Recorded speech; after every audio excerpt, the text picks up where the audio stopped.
Git ng isa sa mga akusado sa mga hazing kay Reglos para sa aktibidad ng ibang fraternity at hindi sa initiation rites ng Lambda Rho Beta Fraternity, ang resort kung saan umano nangyari ang hazing na ikinamatay ni Reglos.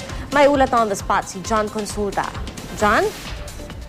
Muli nga bumalik sa NBI ang isa sa mga akusado sa hazing kay Marvin Reglos sa si Christian Adobo, dating estudyante ng San Beda at member ng fraternity ng San Maria ng Reglos. Di naman dumating ang mga tauhan ng Antipolo Police na inibitahan para magsigawan ng joint investigation kasama ang NBI.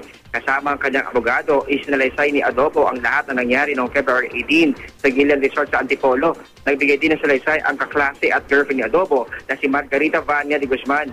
Sa salaysay ng dalawa, si de Guzman daw ang nagpa-reserve habang si Adobo naman ang nagbayad para sa paggamit ng resort sa Gillian Resort.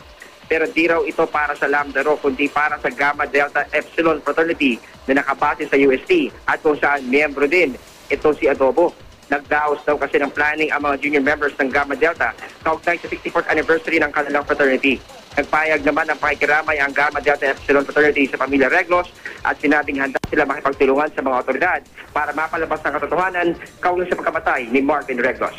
Ilang minuto mula ngayon, Pia, ay inaasahang tutulak pa Antipolo ang grupo kasamang NBI para magsagawa ng ocular inspection.